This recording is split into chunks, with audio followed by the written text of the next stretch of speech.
The Robert G. Dicus Award is the most prestigious award presented by our section to a deserving member.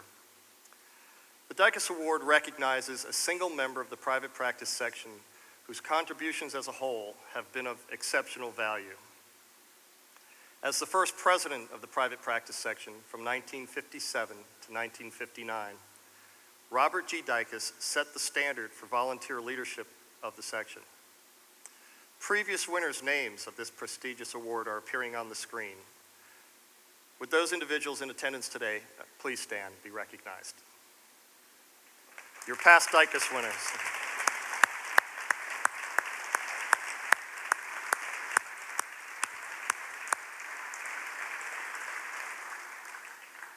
It is my distinct honor to present to you the recipient of the Robert G. Dicus Award, Drew Bossen.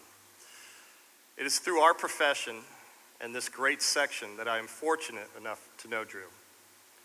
Drew has been actively involved, giving his time to the private practice section for the past 20 years. He has been involved on the membership committee, and he has served as a director and the vice president of the private practice section on the board of directors. And while serving on the board, Drew was instrumental in establishing the Private Practice Section Educational Institute, now known as the Institute for Private Practice Physical Therapy. And Drew has also served as vice president of the Institute, and he is the outgoing president at this time. Despite all of this, it's everything else that Drew does that sets him apart, I think, from the rest of the pack and makes him so worthy of this award. Drew is one of the leading private practice physical therapists in the legislative and advocacy arena at both the state and the national levels. He has hosted fundraisers at his home. He's served as a trustee on the PT PAC.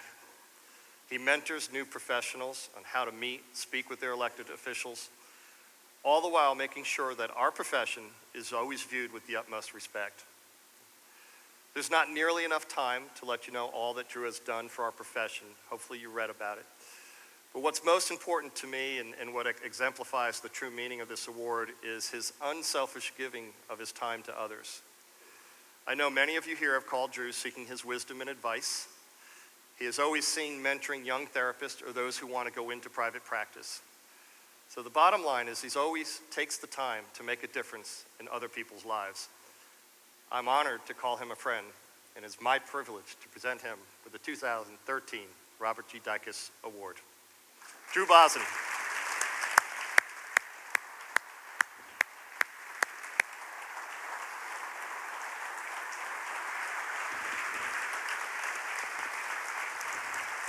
Congratulations, brother.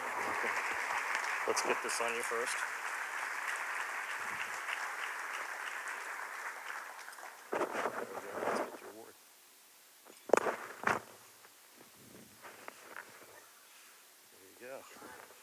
Fix that for you. Okay. I need some help. Yes.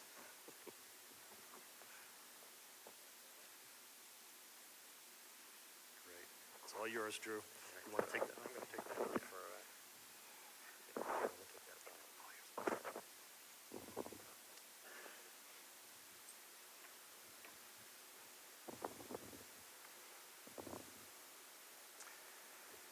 Mr. President, PPS Board of Directors, the awards committee, past Dicus recipients, fellow section members and guests. It's with an immense dose of humility and gratitude that I accept the 2013 Robert G. Dicus Award. Thank you very much. Many of you know me. I'm not often short for words that I don't have an opinion on a topic of the day. But upon learning of the award, I was truly taken aback.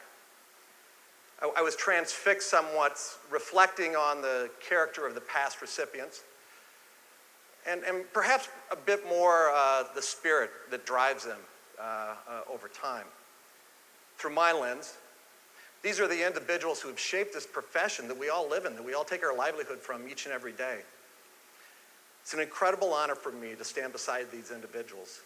This is an evening that I'm going to treasure for the rest of my life. Not unexpectedly, I have several important individuals in my life I'd like to recognize this evening. First off, greetings from my mother, Margie. Margie would have loved to have been here this evening. Oh, how she would have loved to. But she's not traveling so well these days. I want you to know that she's an incredible woman, has been the centerpiece of our family forever.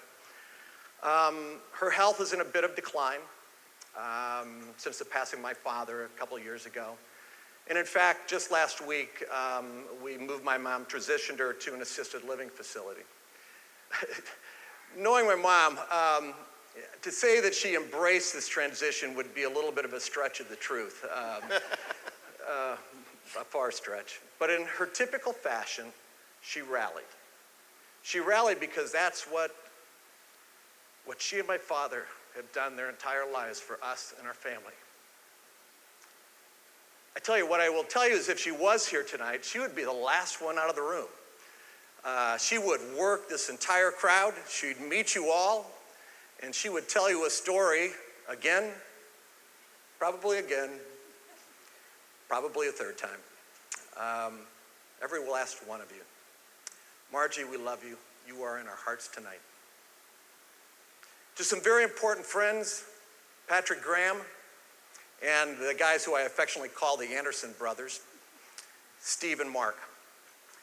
I'm so thankful for our friendship, the collective mentorship that we've shared with one another over the years, and frankly, the fellowship that we enjoy every time that we're together. You know, what I've come to learn over time is that you begin to know a true friend when you can go by and you can share your victories and share your defeats with them. And it's without judgment or recourse over time. Gentlemen, I thank you for allowing me to share both with you. And I look forward to many more years of fun and banter. To my business partners, Vince and Joe, tonight I received this recognition standing upon your shoulders. If it wasn't for your unrelenting support of private practice while we're here, tonight wouldn't be possible at all. Vince, I think you're out there someplace. There you go. It's been 25 years since we opened the doors of Progressive Rehab. Like many of you in practice, we've had our ups and downs. We've had our victories, and we've had our challenges. Through it all, you've been the rock. You've been the clinician I could only hope to be. Vince, it's been an incredible ride, and tonight I honor you. Joe, I don't know where you're at. I kind of see, I see you out there. Good, barely. When I think of Joe, I begin to smile. A smile comes across my face. Joe is the current president of our organization, and upon taking the reins a few years back, what I can tell you is I'd only describe him as a reluctant leader, an incredibly reluctant leader. Joe, in my eyes, that has forever changed. Your personal growth that's taken place has transformed you and has transformed our organization. Congratulations to you tonight, Joe. And most importantly, my family. Many of you have had the pleasure of meeting my wife, Annie. In kind of preparation for this, we had to sit down this past weekend, and we did establish that we were in fact coming up on our 34th wedding anniversary. That alone kind of provides a small glimpse, if you will, of this unyielding patience of this woman. I mean, frankly, I can't believe I'd be married to me this long either, but over time. Anne is an absolute lifelong learner. She's just been awarded her PhD in gerontology this past May. I'm curious out there, have any of you out in the audience, have you ever lived with a PhD candidate? If you raise your hand, I know your pain. I tell you, it's really hard on us. I tell you, it's not an easy task without a doubt. Despite that, Annie, I am so proud of what you've accomplished. It's such an incredible example for our children and theirs to come. Speaking of children, many of you know my daughter, Katie, oldest daughter, only daughter. Sometimes it's not easy up here, okay. For those of you who don't know, Kate is a physical therapist. It's a great fun. Kate, I cannot tell you the juice that I get out of watching you grow and develop in this profession. It's unbelievable.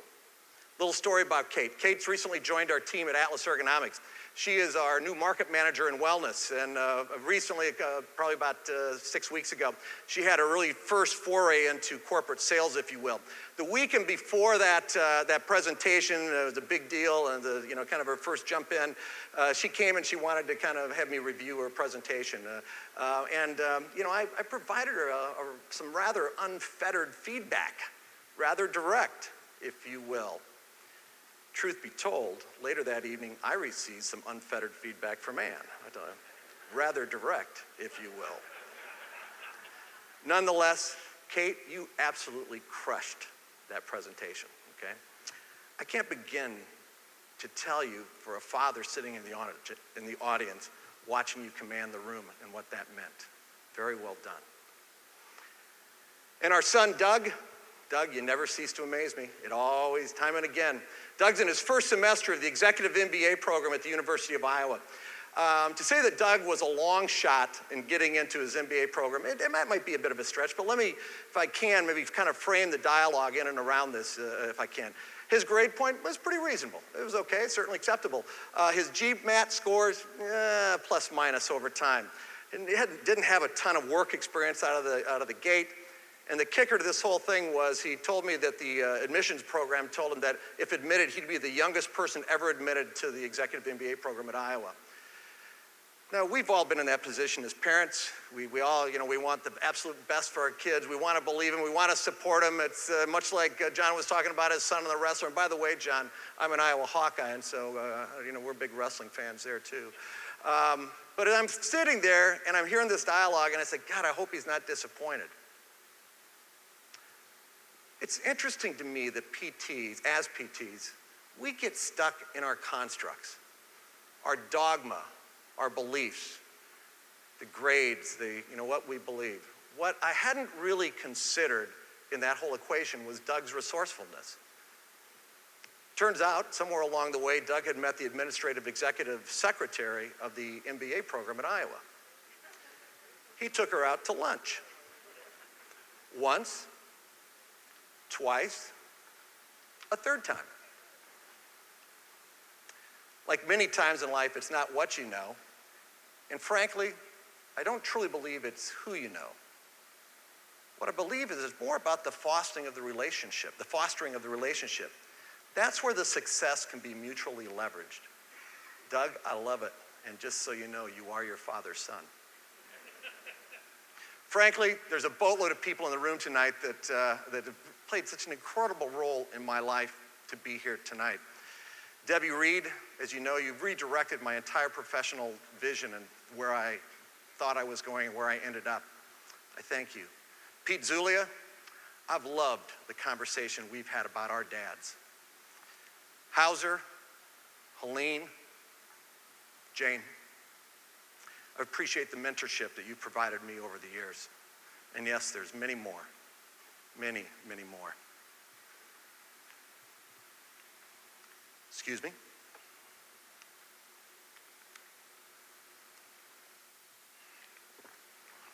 I knew I was going to need that. One goes through an interesting metamorphosis upon hearing that you are going to be honored with the Dicus. You can't help but become a bit introspective, kind of trying to gain a level of perspective, if you will, of the significance of the award and how you as an individual fit into that broader scope going forward. For me, it was in mid-September. It was in Reno, Nevada. Much to my frustration, my travel plans got crushed at the thoughts of United Airlines. My travel plans canceled. And so I ask you, what does a man do with a free day in Reno, Nevada? Me, I held up in my hotel room. I actually went to the PPS website, and I read the speeches of the prior Dicus recipients, all 28 of them. Now, you might consider that a bit of a pathetic thing to do when you're out of town, but I would suggest that next time you're stranded in Reno, I challenge you to consider it as an incredible read on the history of your livelihood. What I can tell you is that morning led to midday, led to lunch, and lunch led to mid-afternoon. The more I began to read, the further I read of the collective experiences of the Dicus recipients, the more I understood the kind of this communal disposition of who they are, the makeup of the individuals, and what it means in the greater perspective of this profession. I finally landed on three basic threads. Three threads that I found they were kind of woven kind of through the fabric of these leaders over the years. To me, by me, and through me. Let me explain. Many of you know I love to cycle, do a lot of cycling. A few weeks back, I ended my day a little bit early, and I was gonna go out and I was gonna attack the Sugar Bottom Loop. It's about a 20-mile loop around Iowa City. Had plenty of time to do it, but I remember earlier in the day they had talked about a big storm moving through and late in the afternoon. So I looked at my cell phone, and sure enough, there was the big front. I kind of saw the distance, figured how long that took me, and I was convinced I could make this entire loop before the rains in the front to move through. So off I went. 19 miles later, it's a 20-mile loop, getting close to home, but the skies are really darkening up over here and over the way. I'm about now a half a mile from home, and the winds are they're just really beginning to pick up over time. A minute later, the rains began, and an instant later, they were really a hard, pelting rain coming down. The winds, as I was riding up, the winds were coming from my left here, but I was blocked because there was a house there and there was a huge stand of trees. I came up to the corner and I began to take the left to home, and the wind caught me. And I was literally lifted up off the ground. I was in flight. I'd later learned that gust of wind exceeded 80 miles an hour. That, my friends, is to me. At that moment in time, I was a victim of my circumstances. So goes the early adopters of providing physical therapy in the private practice setting. The Robert Dicuses, the Florence Kindles, the Charles Magistros. Excuse me, I need to put on my glasses, and I quote, "The idea of an enterprising, money-making private practitioner wreaked havoc within the traditional image of the physical therapist as an angel of mercy, tending to the needs of battle-scarred veterans and victims of polio." To me, the leaders were the victim of the status quo of our profession in the 1950s. But those individuals were unwilling to stand by and accept those circumstances. Back to biking. I'm in a dilemma. I'm on my bike and I'm airborne, okay? Now I got a couple choices here. I can do nothing, who knows what happens. I could end up looking like Brown, at the end of the day. Or I could choose to do something different. I could call upon my cycling knowledge, the experience, the technique that I've learned over a lifetime of biking, and change my position. I like to take control of my circumstances.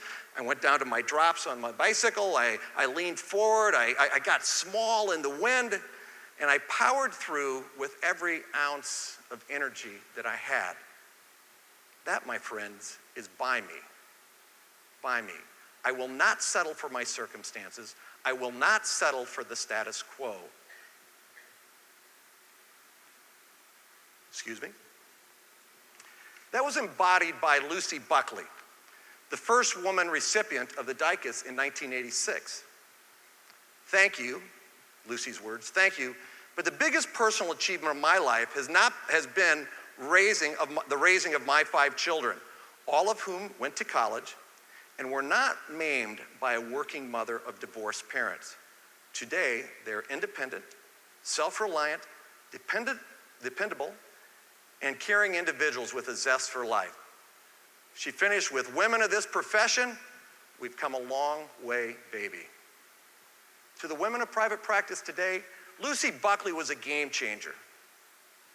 She laid the foundation for the successes that you're reaping, you're enjoying today. By me. And finally, through me. Sorry, the glasses kind of glare up here.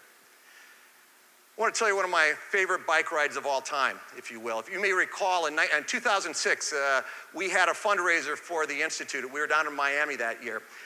We offered up a bicycle ride across the state of Iowa. My good friends, John Lockhart, Terry Brown, they came to Iowa. They donated a ton of money to the Institute, came up, and we had an absolutely epic ride across the state of Iowa. The third day into that ride, the weather was absolutely perfect. We had a great tailwind behind us. We were on a stretch of brand new blacktop, and it even had a downward grade. It was perfect. I mean, we couldn't have had it any better that particular day. That morning, Ann and I were riding our tandem, and we were riding right next to Terry Brown's good friends, Charlie and Cindy. And off we went, going faster and faster, side by side, 23, 25, 28 miles an hour. It was fantastic. We're riding along and Charlie kind of leans over towards me and he kind of motions for me to take a look at what was happening behind me.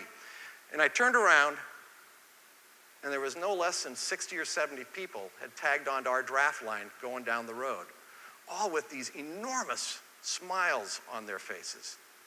That just made Charlie and I go harder. Sorry, Ann, we just kept on going. Through me, the things that we do for the greater community.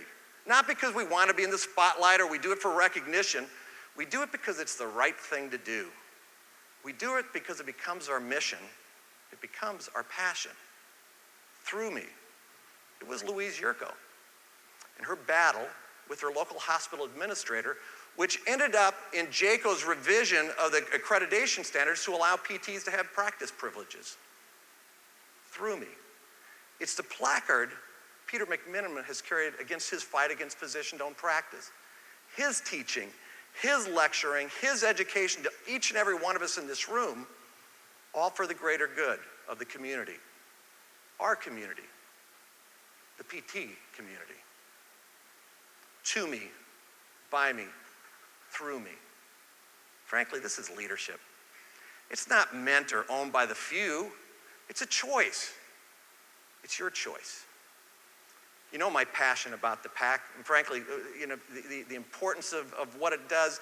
Over the next couple days, you're going to be challenged with a multitude of asks. The PAC, the Institute, the Foundation, they're all going to be coming and asking you about money and that sort of thing. So I challenge you tonight to consider, what is it going to be for you? To me, by me, or through me? It's time to consider your place.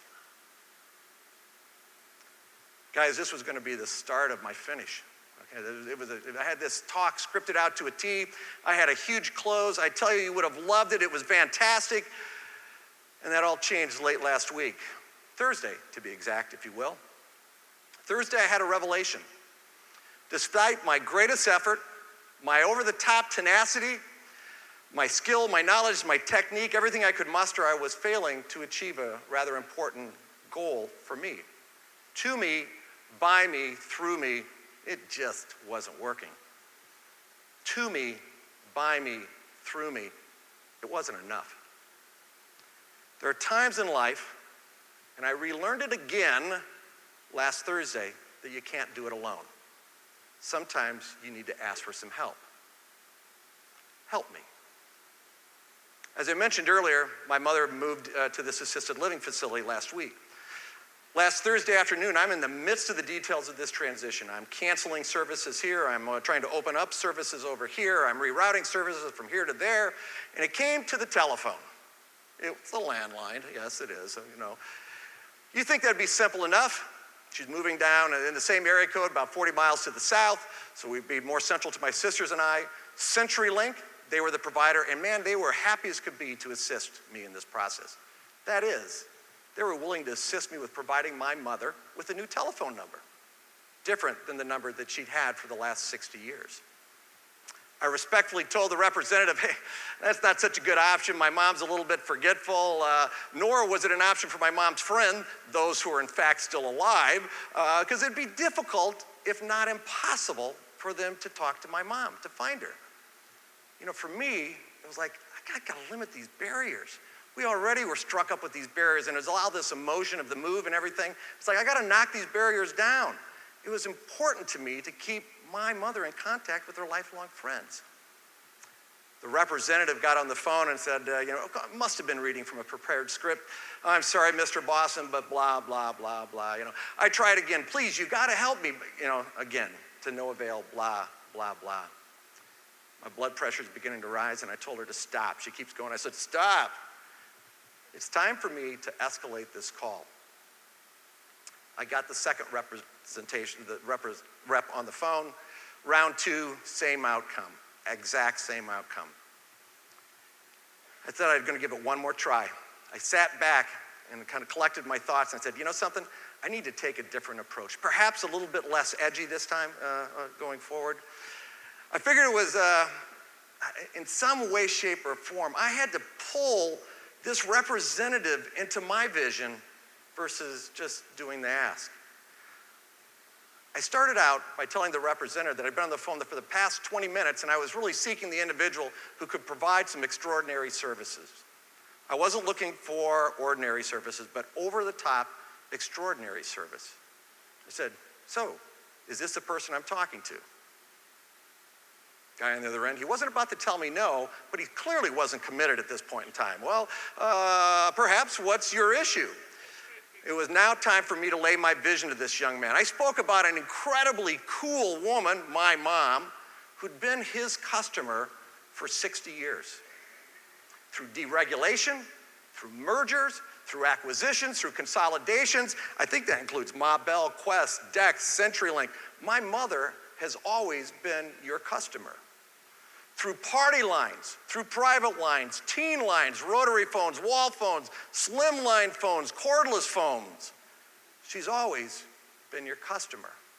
All I need you to do is figure out that when somebody calls her, it finds her. I closed with, you know something? Honestly, I just need your help.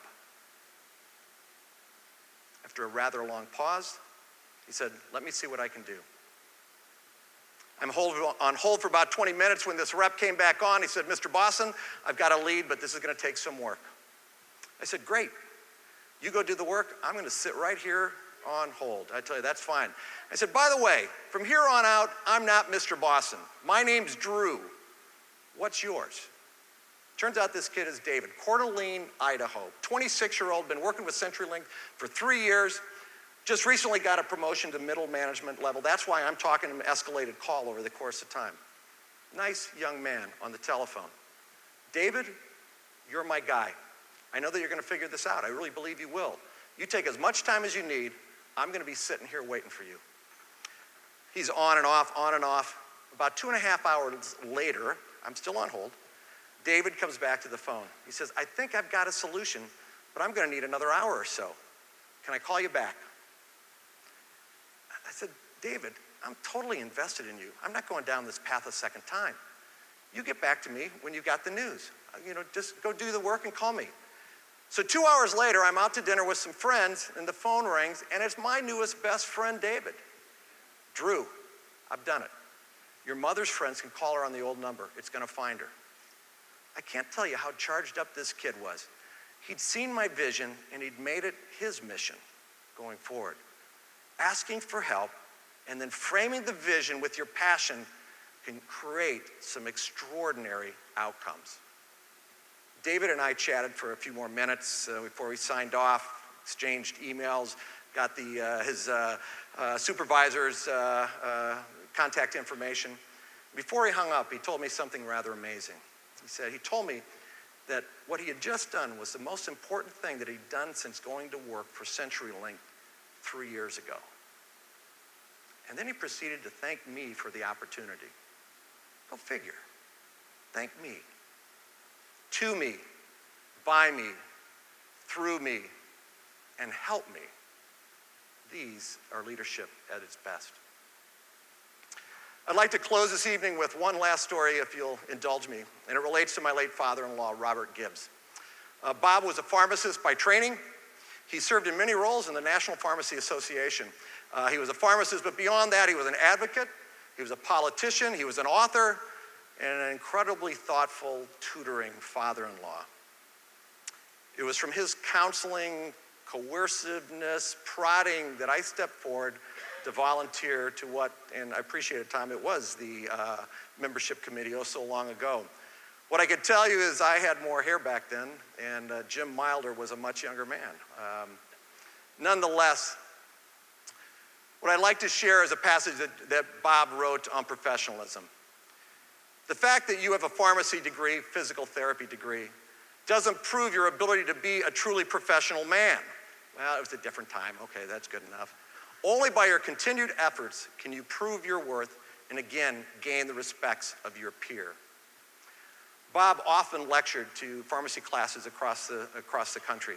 And he spoke, and what he wrote about were 3 levels of professionalism. The first level of professionalism was the time that you received your professional degree and you went on and got your licensure. You have to have that to go on and be a pharmacist, be a physical therapist, an obvious first step. The second level of professionalism was when someone noted a good deed that you did, good work. Perhaps it was a patient, maybe a physician, maybe a manager. Whatever it was beyond the routine. In fact, it might have been extraordinary, kind of like what David did for my mom. The third and the highest level of professionalism was when peers collectively acknowledged you. Tonight, as I stand before you, I understand that level of professionalism, and I'm forever humbled by your support. Thank you.